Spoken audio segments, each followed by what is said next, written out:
Hello and welcome to the installment of the Wyfutbol podcast with me, Michael Dryden and Etches Adogru.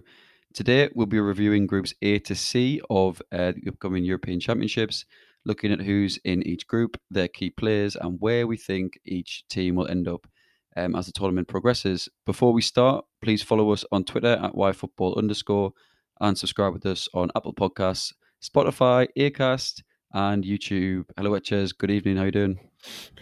Yeah, I'm good, thanks. Just watching the Germany-Portugal game on in the background, which is pretty exciting. So not too much to report from me. Obviously, I can do both because I'm a multitasker. That's one of my key skills. So I've always said that.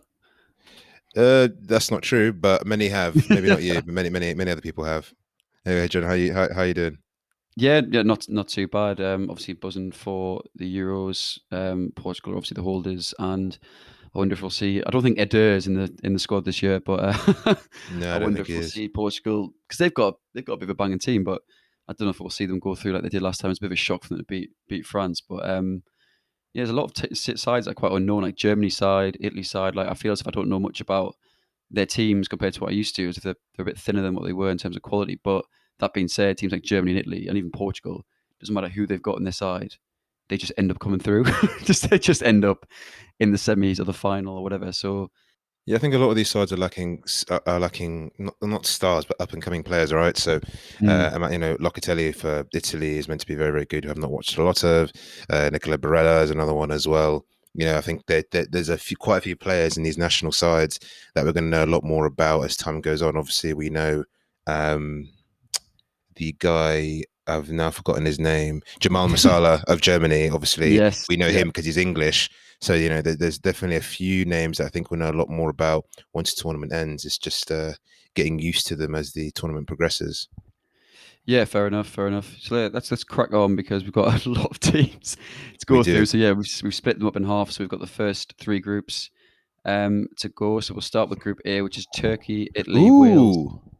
and Switzerland. Yes. I'm trying to add some sound effects because we seem to be lacking on that front. Mentioned it a few times, so I'll try that. It wasn't very good, so I'm not doing that again. Oh, I thought there was a goal in the game. You're watching. I was No, like, no, there's no okay, goal sorry. in the game. I wish there was. I could have styled it out better. That was pretty poor. Never mind. So we'll kick off with Turkey. They so all that group they play their games in Rome and Baku, which is tough. It's a bit of a distance between Baku and Rome. So I thought it was a bit Mm. odd that they were playing at both. But so yeah, they're playing their games there, and we'll start with Turkey. A bit of an unknown. So in their qualification for this Euros, which as a kind of context for this whole episode, the qualification period was actually like 2019. So actually, we're talking about the qualification period as like trying to get as an indication of how well they're going to do in this tournament. But actually, it was so long ago, so Yeah. it's quite difficult to take that. But qualification for Turkey finished second behind France. They finished on 23 points, which is good, and took 4 points from France, including a 2-0 win at home against them. St. Tosin with 5 goals in that qualification period. I don't necessarily think he's been playing recently for Turkey, or he was on loan actually. I think to Besiktas or Fenerbahce in Mm. Turkey from Everton. So obviously he wasn't in contention under Ancelotti at Everton. So I'm not sure if we'll see him, but Burak Yilmaz, the Lille hero who scored Mm. the decisive goal for Lille to actually win the league. Actually, they won 2-1 on Mm. the last day of the season to win it. He got the decisive goal. His goal to game ratio is actually mad. I actually know nothing about Burak Yilmaz really. He's one of them players that he's like 35 now, and his name has cropped up, on like Football Manager and FIFA and things like that. But I don't actually know much about him. But he's got his goal per game record in league football throughout his career is better than a goal every 2 games. So Is it? it's actually, yeah, he scored like I think it's something like he's played like 450 league games because of his career. He scored like 240 goals. Like he's actually just banged in goals. He scored This is 29 goals for Turkey in 67 appearances. So yeah, so aside from Yilmaz, the other players to watch for Turkey, you've got Hakan Konhaglu at AC Milan, who's known for his set pieces. It's the only reason I know who he is, but he scored some absolute screamers over the years. You've got Ozan Tufan at Fenerbahce, Kagla Sayonchu at Leicester, who everyone will know very well, and Mary Demiral at Juve. Ozan Kabak at Liverpool, and Under.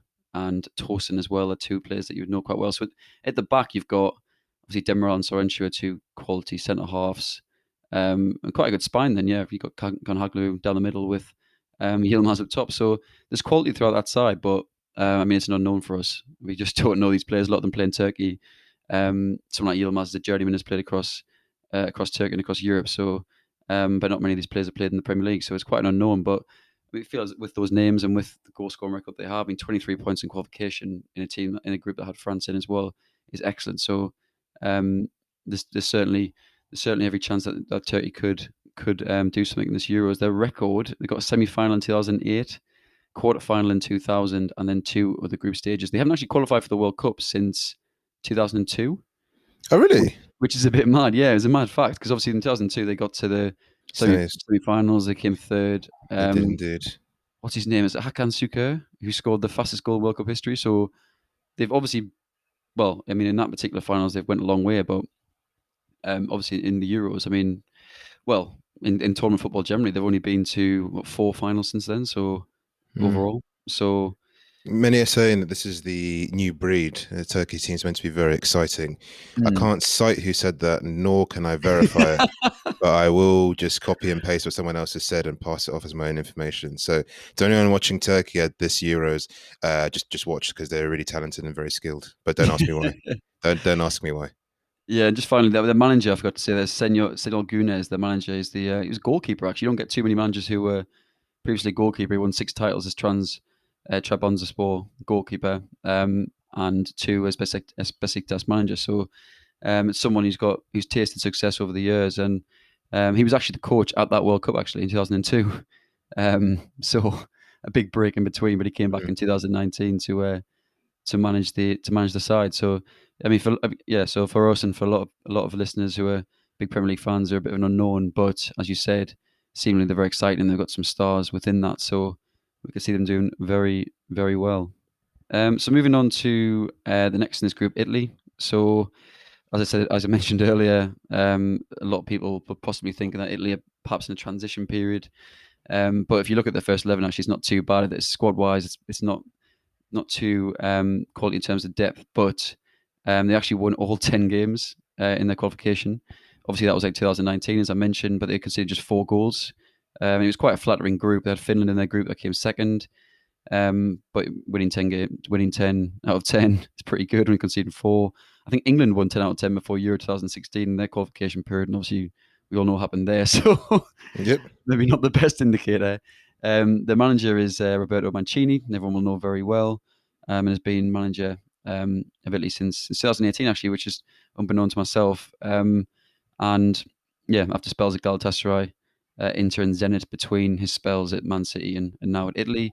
The captain Mm. is Giorgio Chiellini, who I know you laughed at me quite not too long ago because I thought that he had retired because I thought he was much older than he is. Mm. Um, Good but knowledge yeah, from I you, didn't to be think that was fair. a bad show. I thought I thought he was much older than. I mean, he's 36. Yeah, it's good knowledge from you. You clearly know your stuff, so. Yeah, so I thought he's retired, but no, he's made over 400 league appearances for Juve. Mm. But I think anyway, I checked this fact before. He wasn't actually part of the 2006 World Cup squad, despite having over 100 caps for Italy. So um, he's never tasted success at international level. He obviously got to the final in 2012, I believe it was, losing to Wait, wait, Spain. wait. Are you sure? Because judging by your facts, he would have won the Euros with them in 1968. So you sure about that, mate? I don't know. You might He want to looks. fact He check that one. looks. I mean, he looks that old, so just a bit rude. But so moving on to some more key players, we have Marco Verratti, we all know very well, who's at PSG, who's an excellent player. He's actually been at PSG for almost 10 years, which is feels a bit mad. It feels like he's just like a young player still breaking through, but he's been there for a while. Wants to watch. Luigi Donnarumma, who's been at Milan and linked with the move to Juve. And I don't know what the developments have been with that, but been linked to a move across to the old lady. You got Benucci, who I think you remember. I won quite a large bet with Yes, you've Leonardo told me loads of Benucci. times. I was there. Thanks, Ryan, for the I 100th had time. Benucci to score any time. I don't know why I put this on, and to be a draw in the game, and it was 1-1 Italy versus Germany, and Bonucci um, took the only penalty in his professional career and scored. So you might remember that, but yeah, won quite a lot of money. Um, and who else we got there? Lorenzo Insigne, another excellent player. Ciro Immobile scored a lot of goals for Lazio over the last few years. You've got Bernardeschi and you've got Andrea Bellotti as well of Torino. So Mate, where is in that list Federico Chiesa, Emmanuel Locatelli, Nicola yes, Barella? Locatelli was coming up. Chiesa's not in there. But aside What? from that, they're a side that are lacking in probably in depth. But if you look at their first 11 with the side they have, you've got Jorginho, Holding, you've got attacking talent like obviously Bernardeschi and Immobile and Insigne. So the actual first 11, if you look at it, with like Bonucci and Chiellini together, you've got Frenzy, you've got Emerson either side, and then obviously Donnarumma, who's still only 22, which is mad. Um, their first 11 is still real quality. And I think it's the same with Mm, like Germany as well. And you could argue the same with most top international teams because they've got a lot of players to choose from. But depth wise, if you look at the bench, it's not necessarily what it perhaps once was. So um, I don't know. It's one of them. I mean, I think a lot of people aren't really expecting a lot from Italy this time out. But um, judging by their qualification form, judging by period, judging on previous tournaments in the last say 15 years, they've got a fantastic record in these competitions. So, and did you? I don't know if you've seen this, yeah, but Lorenzo Insigne scored the most mad goal in qualifying. You know the Robin goal at Old Trafford for Bayern Munich, where mm, I don't know who took the corner, but they've clipped it over to kind of the far end of the box, like on the edge of the box, and Robin's just hit it first time left foot, yeah, yeah. bottom corner, like unbelievable technique. Well, Mm, Insigne scored like a very similar goal in qualifying. It's unbelievable. If you get a chance to look at it, please do, because it's great. But he's a class player, and they've got a lot of quality in that team. But so yeah, the Euro record, 1968 was when they won the title, or won their only title. Two runners up since then in the fourth place. So they've got history in this competition, and it really could be. Well, there won't be favourites this time out, but they certainly could be knocking on the door. Next in their group, you've got Wales and Switzerland. So Wales, obviously in 2016, they did exceptionally well to go through the semi-finals. Even though England somehow beat them last minute with Daniel Sturridge, I remember going absolutely crackers when they scored that. They finished second behind Croatia with 14 points, just one ahead of Slovakia and two ahead of Hungary, who they beat 2-0 in the last game of qualifying to go through to the tournament. Gareth Bale, Aaron Ramsey, and Kiefer Moore each got 2 goals in that qualification period. So not one. There's not one outstanding goal scorer in that mix, but obviously Bale and Ramsey are the outstanding players in that team. You've got Robert Page, who's manager. Obviously because of the debacle surrounding Ryan Giggs. oh, he's just such an evil guy, Ryan Giggs. I was gonna hold comment, but just what a scumbag. Yeah, it's He's one of them. literally the Like, definition of scumbag. But yeah, that's yeah, it's one of them. I yeah, didn't. Yeah, you don't want to pass too much comment. It's obviously ongoing. You don't actually know the ins and outs of what's happened. So, but obviously what happened with his brother and yeah. Rodri Giggs and his wife, and then this as well. It just doesn't all stack up as like a nice picture, does it? No, not at all. So Robert Page came in on an interim basis and now is effectively going to be. I think he's still on an interim basis, but will be managing throughout the tournament. Whilst I doubt Giggs is going to be back in the dugout for Wales, given what's happened in the No, debacle there. But yeah, Rob Page was he was a defender, played for Watford, Sheffield United, and Coventry City. He's 41 caps for Wales. He managed at Port Vale and Northampton Town. So he's not someone with a kind of glittering managerial record or career, no. or someone who's managed at the top of the game before. So it'd be interesting to see how he does with Wales. Um, he was like a youth coach at Wales, then went to under 21 manager, then to assistant for Giggs, and then now has obviously taken over. So he really has been thrusted to the top of the pecking order in terms of the management there. So it'll be interesting to see how he does. You've got the captain Gareth Bale as the key player that we'd say on this list. 91 caps, 33 goals. Everyone knows a lot about Gareth Bale. Set to return to Real after his Spurs loan, which you'd say was his loan overall was quite unremarkable. Didn't actually really get utilised as much as perhaps he would have been given his record at Spurs previously, and obviously the fact that his wage. I mean, Mm, I know they wouldn't have been paying 100% of his wage, but even if it was even if it was a fifth of his wage, it would still be significant for Spurs. So he's 32 this summer. His second Euros with the Welsh. So he put him down as a key player. Aaron Ramsey obviously is someone who has been excellent for Wales. He scored twice against Hungary to take them through to the qualification period. To the tournament. So another one in there. The other players to watch: Ethan Ampadu, Time's up, by the coming way. from Chelsea. Yeah, I'll move on in a second.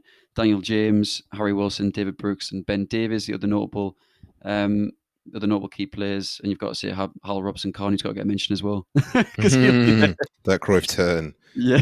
See ya. The absolute hero of 16. So moving on to Switzerland now, the last in this group. For Group A, they finished top of their group. Actually, the only team in, I believe it's the only team in this list that finished. Oh no, Italy as well, but 1 point ahead of Denmark and 4 points ahead of Ireland at the top of their qualification group. Cedric Eaton with 3 goals. Who is at Rangers, but I've never heard of him. Yeah. I hadn't heard of him prior to this pod. Vladimir Pekovic, their manager, is Bosnian, um, and yeah, they've made every major final actually since he's taken over. So he's got a good record at Switzerland. They were actually quite high up in the FIFA rankings. I remember at one stage they were like Yeah, top they were. top 5 or 6, and I was always wondering why. And they actually didn't they beat Spain in the 2010 World Cup on the way for them? Obviously, the Spanish win the competition, so they obviously have a good record under Petkovic, and could very much be one of the. If we're going to name dark horses in the competition, you possibly put Switzerland in there along with teams like Austria and Co, who aren't so well known but have got good records. Yeah. Captain is Granit Xhaka, and you'd say is arguably the key player. 93 caps at the age of 28 is a lot.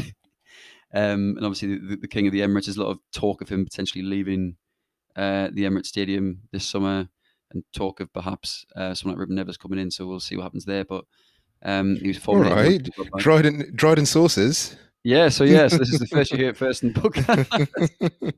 I mean, I just saw that on Twitter because loads of people are just saying how they think letting Xhaka go for 10 and signing or 15 or whatever million, and then bringing in someone like Ruben Neves for arguably more money is not good business, because you're not necessarily getting a much better player. But we'll see with that one. Other players to watch. I've got a long list here because a lot of players that play in the Bundesliga: Kevin Mbabu at Wolfsburg, Dennis Zakaria at Mönchengladbach. A lot of Mönchengladbach players actually.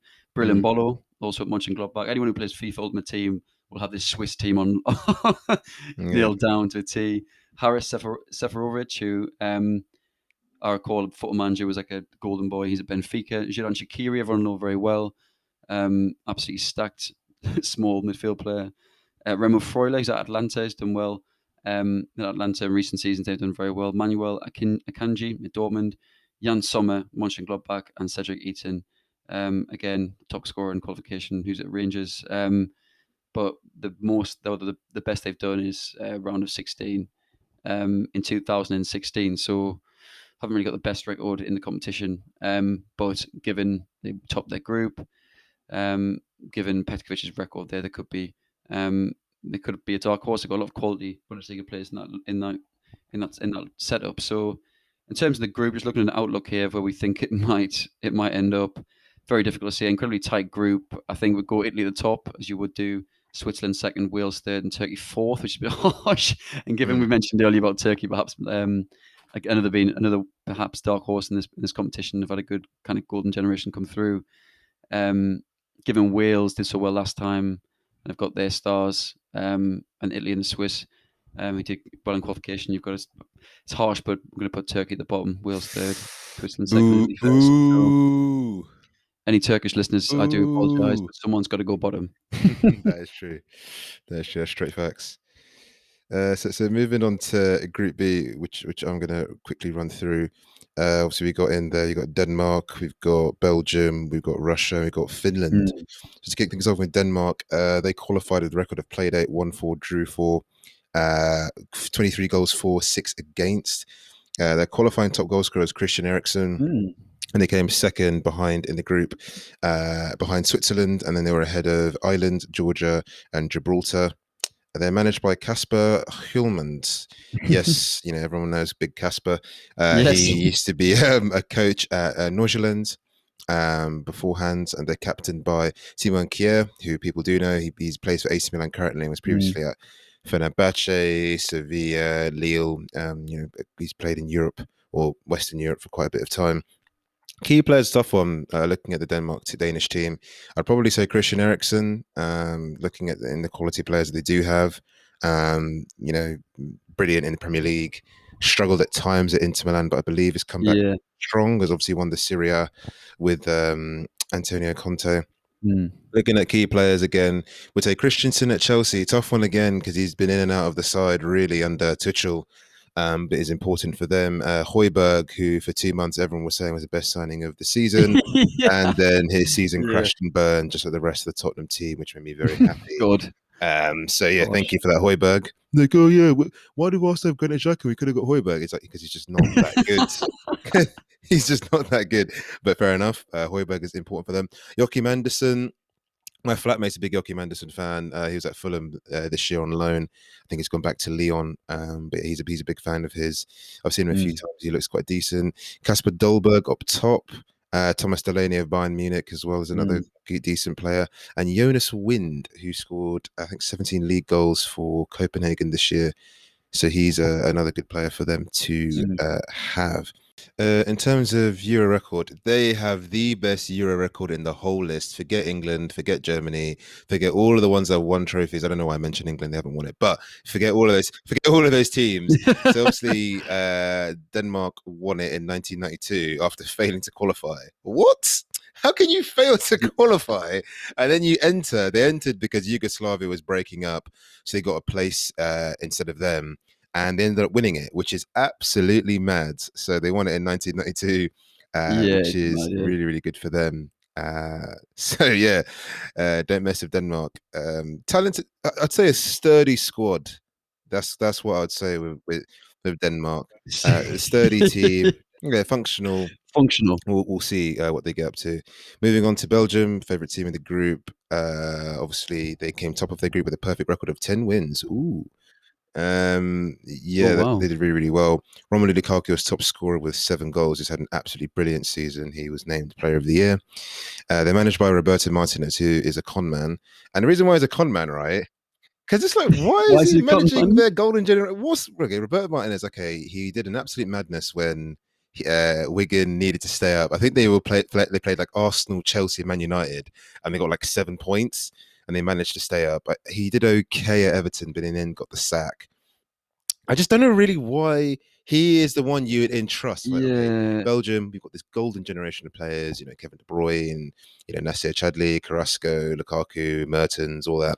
And we're going to entrust Roberto Martinez with that team. Yeah, but it's hard to get. I think it's hard to get like a top coach I to do manage the agree. Yeah, international yeah, because you've I got do like I agree. mean you've got like Joachim Low at Germany hadn't really hasn't managed a top level of club football. Guy was Southgate. I mean, what he was sacked by Borough. Yeah, So I think true. it's hard. So I mean, to be fair, for an international coach, he's possibly up there in terms of like career to date. But yeah, I get what you mean because you've got these managers who haven't really done much in the club game, who are managing some absolutely exceptional players.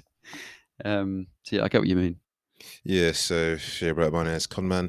The captains, I've put the note of chubby Eden Hazard. I don't know why I put chubby. I don't know why I It's put a bit that down. rude. It's a bit rude to be honest, especially coming from me as well. So, yeah, so Eden Hazard's the captain. Obviously, been completely out of form since he's left Chelsea, which is a concern for them.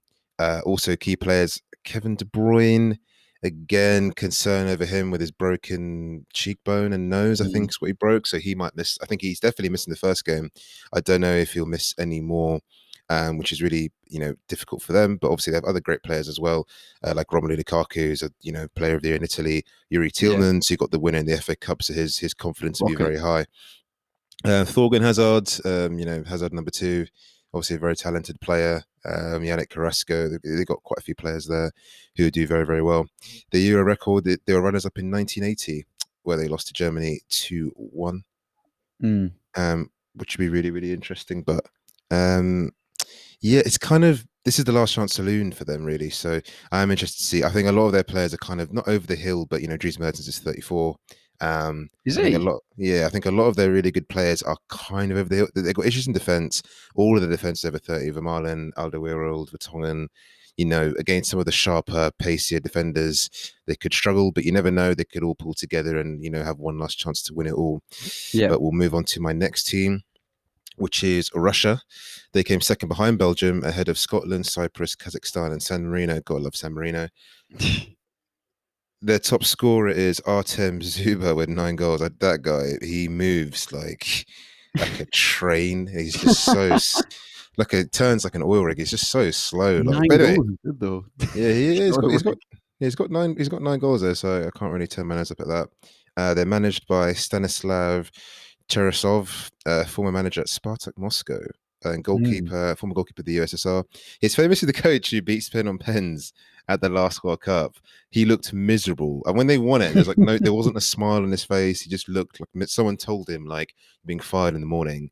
When obviously they did really really well. He had the mortgage on Spain going through, I Yeah, think. he probably did. Yeah, they're managed by not managed by, so their captain, sorry, is Artem Zuba himself, uh, who is obviously the talisman for them. He's also their key player according to the Wyfutbol.com website, but I've also picked a few more. Looking at Alexander Golovin, sorry. Mm. He's at Monaco, who I think at the last tournament, the world was at his feet. He Yeah. hasn't kicked on as much as people would have thought, but still a very talented player.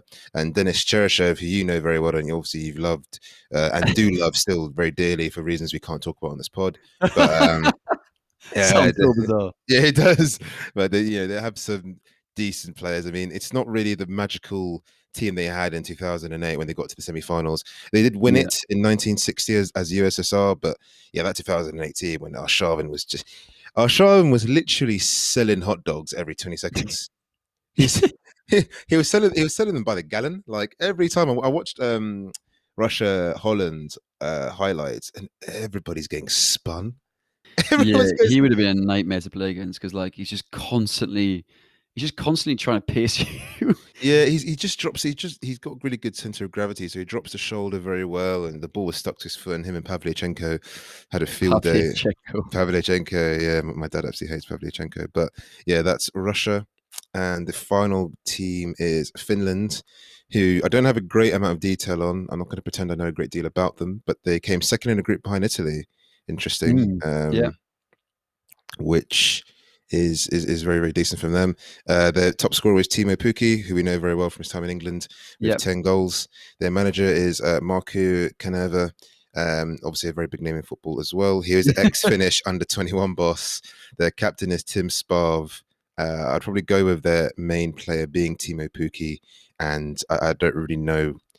I think Finland have come for the ride, but you never know. I don't know too many of their players, so it'll be interesting to see where they end up. Looking at the 4 teams and kind of where they'll go through, I think looking at Belgium, they're gonna come top. I think they should get all the way to the semi-finals, where they should face France, I believe, in the Mm. semi-finals. They'll face a third place team if they come top. Then they should face Italy. I think they'll overpower. Potentially they could lose, Mm. in fairness, and then they'll face France in the semi-finals. Russia are going to come third. You know what, thirds are quite hard to predict, right? Because I don't actually know if they'll get through. It depends on how many points they have, but I put Yeah. them down as third. Finland rock bottom. Timo Pukki, they will get like a brace or something, so they'll go wild for that. And Denmark will come second, I believe, so they'll face Switzerland in the last 16 most likely, right? That could Mm. go either way. Yeah. Switzerland, I'd probably tip it towards them, but because I've reviewed the group, I have to back the Danish boys and Yeah. Christian Back your Eriksen. own. Yeah. I have to back my own, so I'm going to go with Denmark for that. But yeah, that is Group B summarized. Yeah, fair enough. I mean, yeah, I think you're correct with Belgium. It really could be a last chance saloon with the age of some of their players, but the quality is still there. So, but yeah, so we move on to Group C. Group C is the Netherlands, Ukraine, Austria, and North Macedonia. So we'll start with the Netherlands here. So they finished second in their qualification group, 2 points behind Germany. It's tough Mm. group for them, and 6 points ahead of Northern Ireland. So it was fairly comfortable in the end. Wijnaldum was their top scorer actually with 8, which is quite bizarre. I mean, we've seen him score goals for Liverpool and particularly for Newcastle. So he's definitely got it in him. But for him to get 8 goals, hat trick in his final game against Estonia, perhaps unlikely. Frank de Boer is their manager. I mean, honestly, when we start going through these and previewing the Euros, I realise there's so much about international football I just don't know.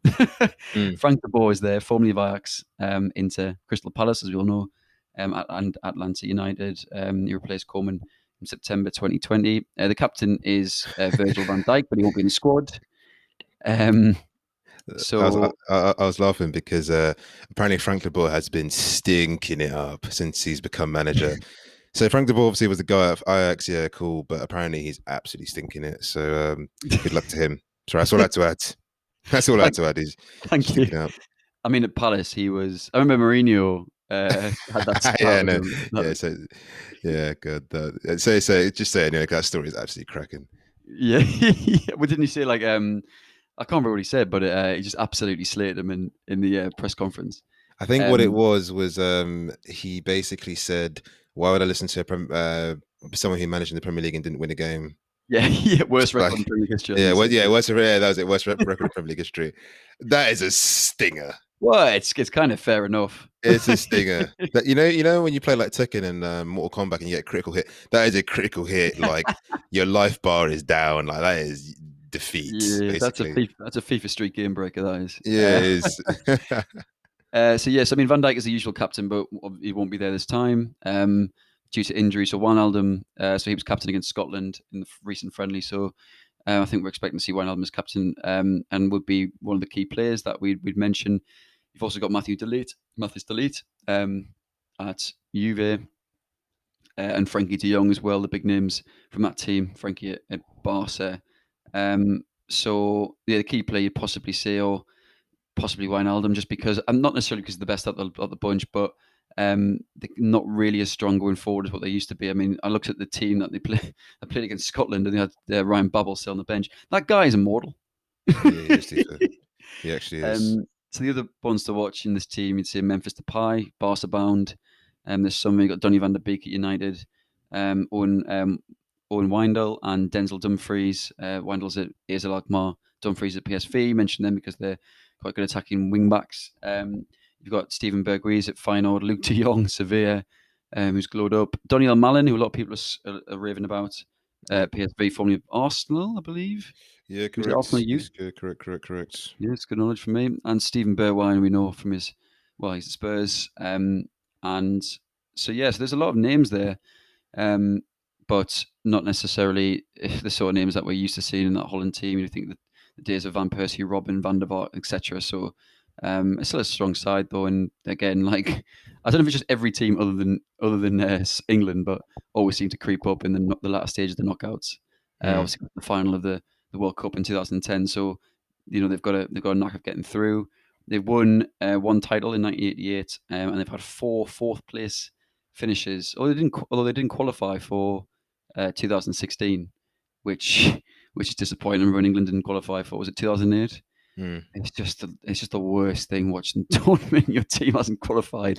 Yeah. It's shocking. So moving on. To the rest of the group, it's quite a good group for Holland. To be fair, for the Netherlands, you've got Ukraine, the next team to mention. Not historically a strong side, however, they did come first in the qualifying group, 3 points ahead of Portugal, obviously the holders, um, and unbeaten across the 8 games. Top scorer on that was Mm. Roman Yaremchuk with 4 goals. And their manager is Andriy Shevchenko, who has just got to be the biggest national hero in the whole country. I swear he was wasn't it running for like office or something as well at one He point? can do whatever he wants. He can release toothpaste. He can release TVs. He can sell cars. He can sell windows. He can sell trees. He can do anything he wants. Andriy Shevchenko. Honestly, the guy in Ukraine, he must be an absolute just like gem. Yeah. Yeah, so actually, he won the 2004 Ballon d'Or. Actually, Shevchenko, he's their all-time top goal scorer with 48 goals. The captain of the current side is Andriy Pyatov at 36. There's a lot of old captains kicking about in this Euros, as well. I've noticed. Yeah, there are Um, too fair. Wise so heads. yeah, so he's born in the USSR. Interesting, um, and is likely to be between the sticks as goalkeeper. He's been at Shakhtar Donetsk since 2007. Long time. Key player. So Ruslan Malinovsky is a key player at Atlanta, who've had a good couple of seasons in the last few years. Signed from Genk in 2019, said to have a good distribution and the ability to glide between the lines, etc. Quite a mobile player, so is someone that would be worth watching at this tournament. Other players to watch, and we really are scraping the barrel because a lot of these names, a lot of them play in Ukraine and Russia and Eastern Europe and stuff. So not household names for us usual Premier League watchers. But you've got Victor Saigankov, I can't say. Who's at Dynamo Kiev. You got Andriy Yarmolenko, who most people will know Yep. from his time at West Ham, or he's currently at West Ham, and Roman Yaremchuk, who was top scorer in qualifying, and the other ones to watch as well, but not a swathe of talent that anyone would really recognise. Hence why the list is quite short. Otherwise, I'd just be naming names that no one would know. No one knows. Aside from the players I mentioned, could literally mention anyone.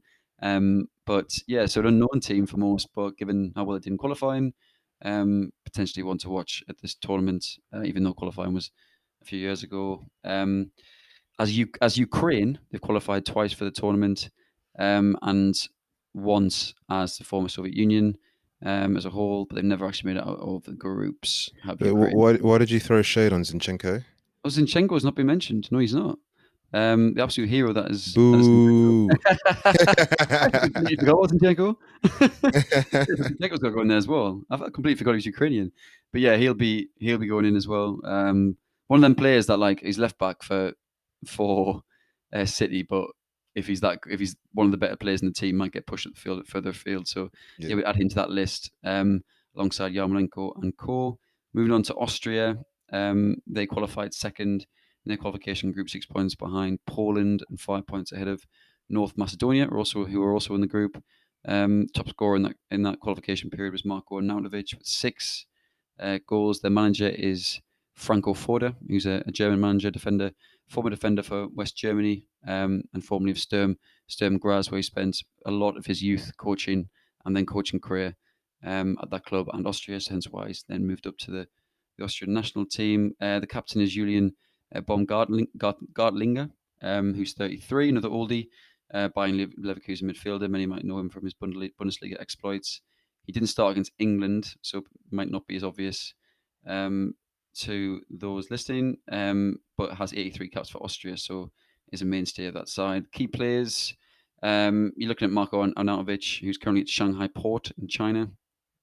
Then you've also got the likes of David Alaba, who's moved across to Real Madrid, and Marcel Sabitzer of RB Leipzig, who another player that you'd put in the key player list. Other players to watch: you got Christoph Baumgartner at Hoffenheim, Konrad Leimer at RB Leipzig, Stefan Leiner at Mönchengladbach, Sasa Kalahadzic at Stuttgart, and then Michael Grigorzic at Augsburg. You'd say were the players to watch. So the ones to pick out. If I've missed any of these lists, as You're we've worried already now because established, I've because missed I'm a few. lurking. So it's difficult trying to get like a flavour of who the players are, but without going into too much detail, because obviously we're going through a lot of teams. The Euro record we've had 2 qualifications, but never made out of the group stages, and they co-hosted with Switzerland in 2008 that I mentioned earlier.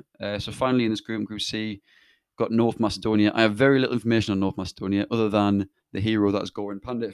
Goran Pandev will be representing them at this competition, and he must be, I don't actually have his age, but he must be like late 30s now. Champions League winner with Inter, and an absolute hero of North Macedonia. So he'll be there. Good to see him in that setup. So for Group C overall, it's actually just worked out quite easily, really. Netherlands at the top is who I've went for as the winner. Then Austria second, Ukraine in third, and fourth North Macedonia. North Macedonia, an unknown for most of us. And So the reason why North Macedonia have to come fourth is because earlier in this pod, Dron did say someone has to be fourth. So if you can take someone to anything, exactly, if you can take anything away from this pod, just remember that someone has to be fourth. That's what I have to say. but it's a big achievement for them to qualify. I mean, Yeah, it really is. Eljif Elmas was the top scorer, 4 goals. Again, unknowns. They went through the playoffs, beating Kosovo and Georgia. So I think this is their first competition as a nation, and they didn't qualify for 16. So yeah, so it's be interesting to see what they've got. But yeah, Goran Pandev's 37 and just finished his 20th season in Italy is the fact I've just found here. But yeah, he's won a lot and is a key player for them. So we'll see how they fare. Okay, so that's all for the first three groups, A, B, and C. We've worked out that I think the Netherlands, Austria, who else are we going through? Italy and Switzerland. And who came through from your groups? Denmark and Finland. No, it's Denmark and who's the other team in my group? I've forgotten now. Denmark and drum roll, please. Russia. Belgium. No, I don't think Belgium. Yeah. So yeah. So no, I mean, for the first three groups, not a lot of the big hitters. Obviously, England are not in these three. So in our second instalment, which will be coming later, well, this week, we'll be covering the big hitters. So, yeah, thank you, Etches, for your input on Group B, and yeah, we'll look forward to seeing you all next time. Brilliant, cheers. Thanks a lot, guys.